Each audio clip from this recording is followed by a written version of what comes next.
Hi, this is Richard from Everybody Trikes. Today we're going to do a product profile on the Ezi Step 2+2. So this is our Ezi Step 2+2. It's a very popular bike for families with maybe one child that needs a stabilised bike. The beauty of this bike is it's very standard two-wheel folding bike, electric folding bike. I'll go through the fold later. It has the stabiliser wheels on it, so makes it nice and stable for kids to ride around on.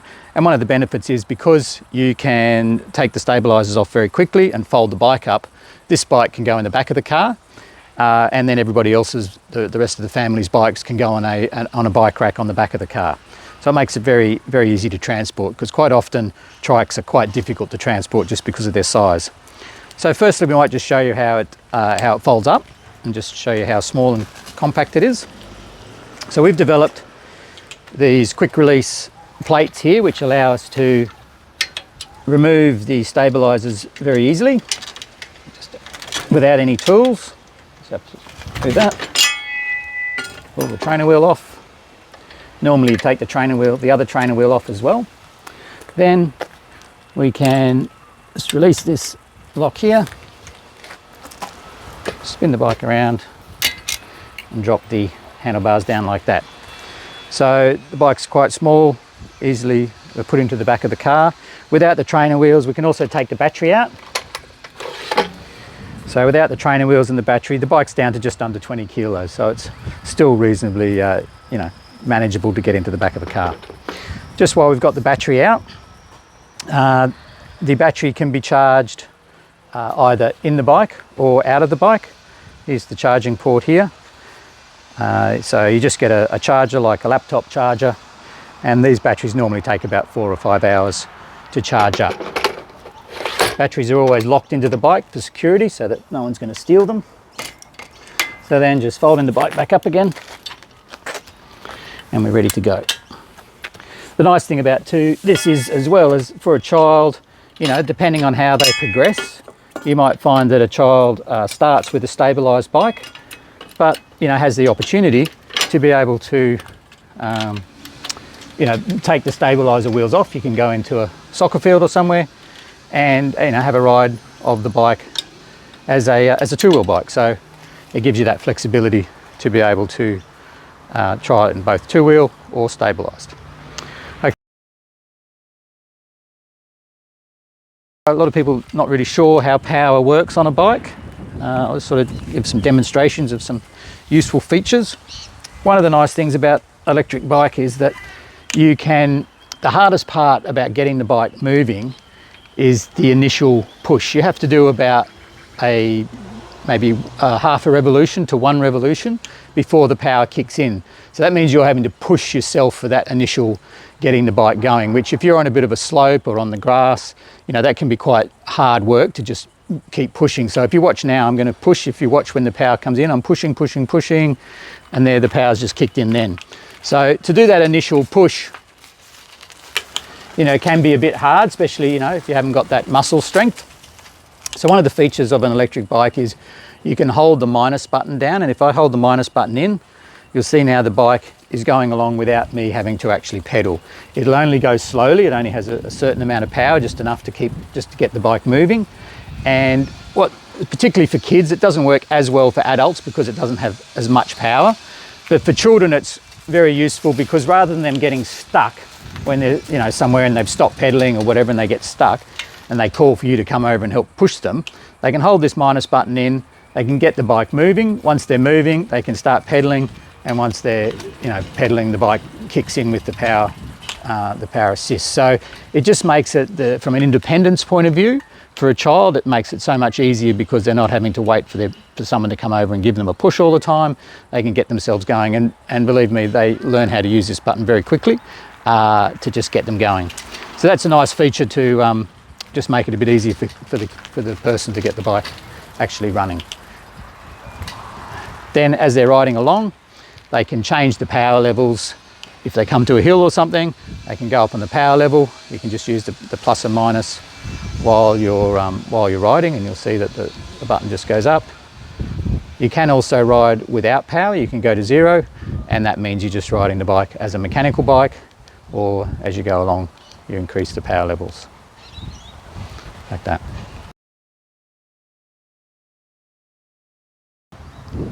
Most of our electric bikes, we can configure the display.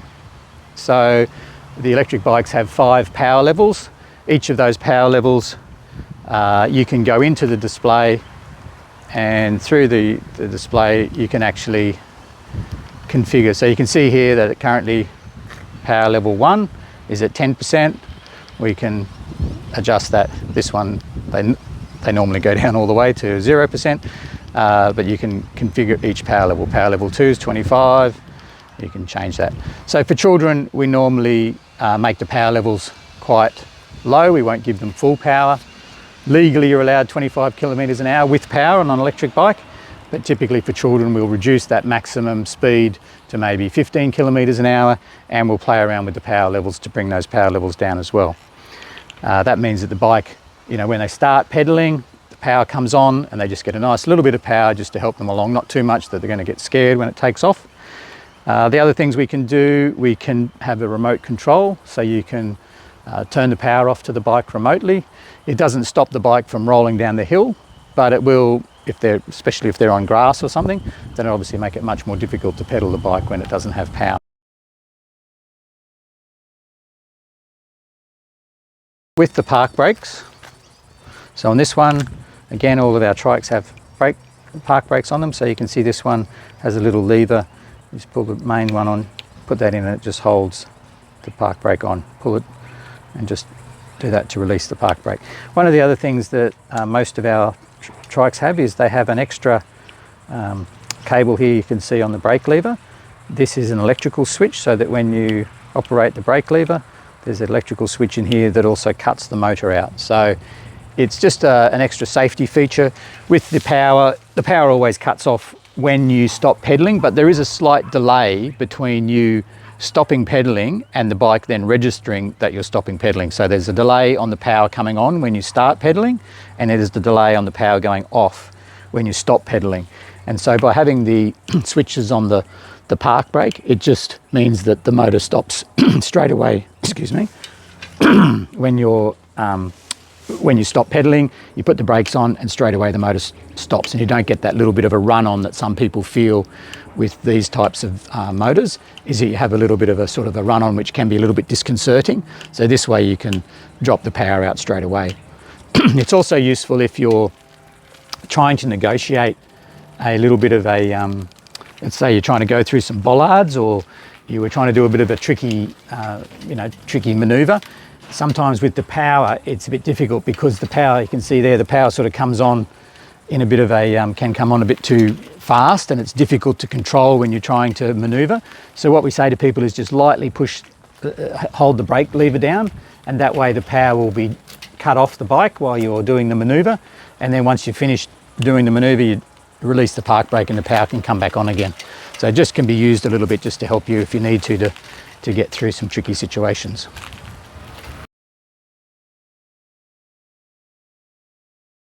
Normally, typically on a bike this sort of size, this is a 10 amp hour battery, we would typically say this bike would go maybe with an adult, maybe 50 kilometres. So with a child on it, you'd probably get, 70 or something kilometres out of the bike, depending on what they're doing. So, you're not having to charge it very often.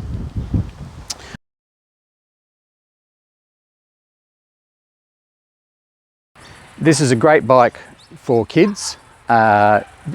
Because you can get it so small, we can get the seat right down, get the crank length down. We can turn this headstem actually can be swiveled around, so the headstem points back this way. So we can get the bike very small, which then gives a huge amount of growth for a child to still be able to ride the bike right up to adulthood, basically. It's a great bike for those people who do need to try and, for transport reasons or storage reasons at home, they want to have a small bike so that can be folded up but still give them that stability. It's not such a good bike for people who are quite tall or sort of heavier people, because the taller you get, as you can see here, once you get up, and this is probably almost, I'm not that tall, but this is probably about the height that I should be riding this bike if I wanted to get my leg in the right position. You do start to get quite high off the ground. With the center wheel. It means that you have quite a short wheelbase between the center wheel and the stabilizer. So therefore, when you are riding on uneven ground where you could be going from side to side, then you will feel the bike tipping from side to side, and that can be quite unnerving and you know, a bit dangerous. So if you're tall and quite heavy, you will find this bike difficult to ride just because you're up so high off the ground. Typically this bike would be used for somebody who doesn't need a lot of postural support. They're really more after a bike that's going to, you know, they may have low muscle strength, or they fatigue easily. So they're after, or you know, obviously balance issues. So they're after a bike that's going to assist them to be able to ride around in, you know, what we'd call real world environment. Quite often, you know, you can do a trial on an absolutely flat surface, and you know, a person can ride around on a nice flat surface. But as soon as they get into the real world, where you've got bumps and grass and gravel and whatever, it gets more difficult. So having that power assist means that, you know, people can get out and really enjoy themselves riding in other environments. They can keep up with their friends or their family.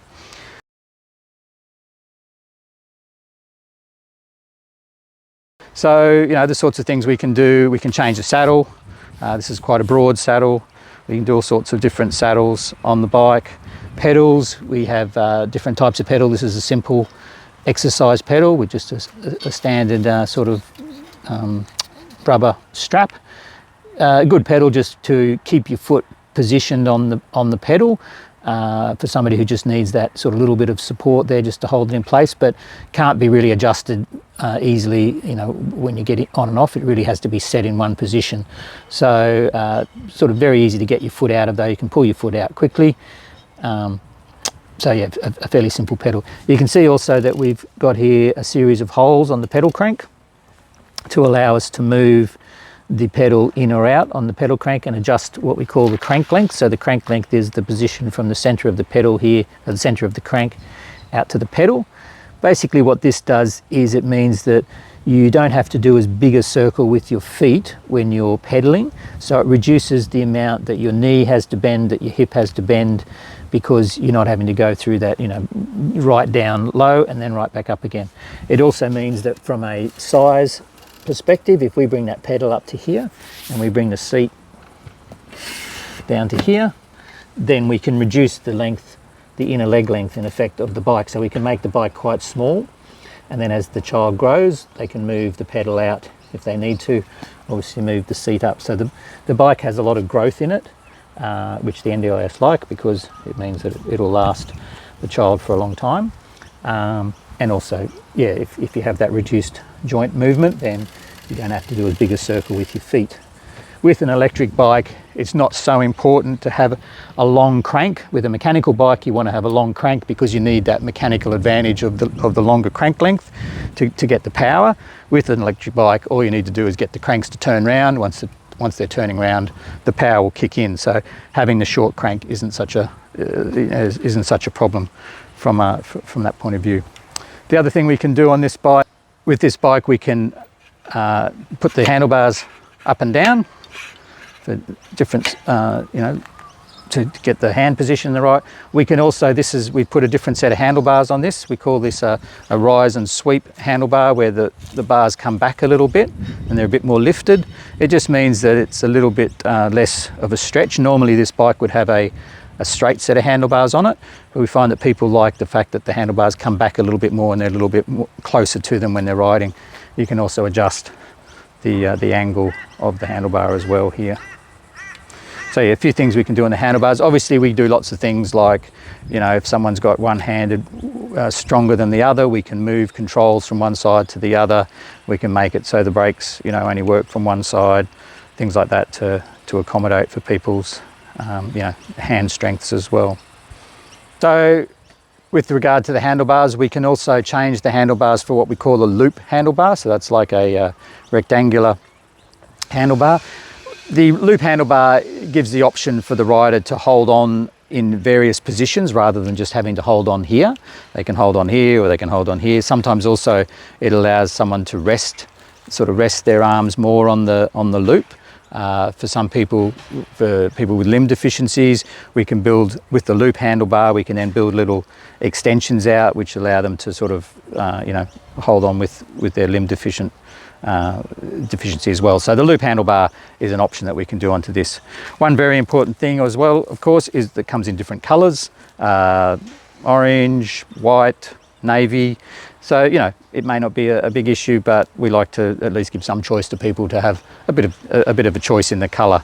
We don't always have all the colours, you know, sometimes one runs out faster than the other, but we tend to always have 2 or 3 colours at least available for people to choose from. All right, thank you.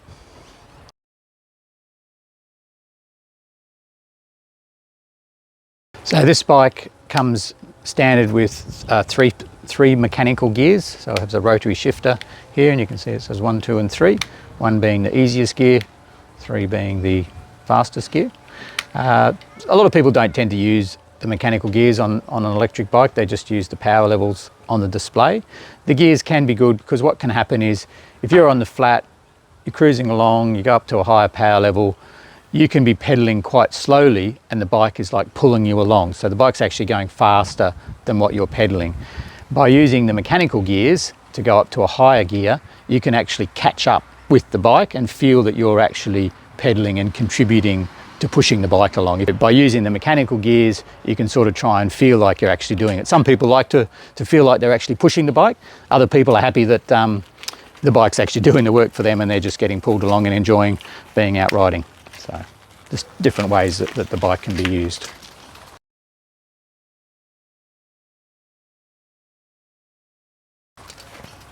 All right, so now we might go for a bit of a ride and just try and demonstrate what it feels like riding this bike around the park, which has got a bit of a slope and some bumps and things like that.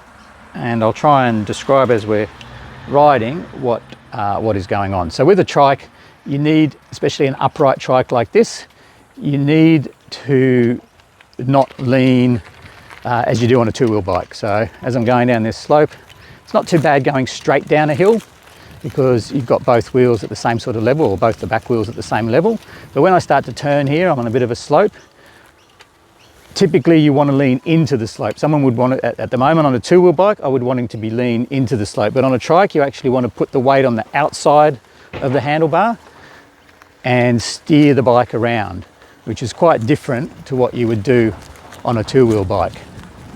So now it's a bit bumpy, the bike, so you've just got to sort of sit up straight on the bike and not really focus on trying to lean with it. So you just let the bike sort of move underneath you and you just stay upright on the bike. So again, I'm going to lean here, I'm going to lean on the outside. I'm taking my hand off the inside handlebar to put all my weight onto the outside so that I can steer the bike around the corner. Now I'm going a bit sideways on the slope, the bike's wanting to go that way. So again, I'm putting my weight on the downhill side to keep the bike steering up the hill sort of thing. Now, it can be quite disconcerting, particularly for somebody who's ridden a two-wheel bike all their life. People think that they can just come in and ride a trike because they think, well, it's got stabilisers or 4 wheels, 3 wheels. Surely it's not going to be that difficult compared to a two-wheel. But in fact, your brain and the way that your body wants to work, it wants to ride the bike like a two-wheel bike, and you have to actually forget that and relearn and ride it as a trike. For kids who've never ridden a two-wheel bike, or people that have never ridden a two-wheel bike before, they don't have that muscle memory and they tend to be able to, they don't sort of think about it as much. But for those who have ridden a two-wheel, you have to really concentrate on not riding it like a two-wheel bike. So again, I'm going to go the opposite way now. So I'm going to turn with the slope, I'm going to put my weight on the downhill side. It feels a bit weird and you're thinking, oh geez, it's going to tip. But you have to do that to be able to steer the bike around.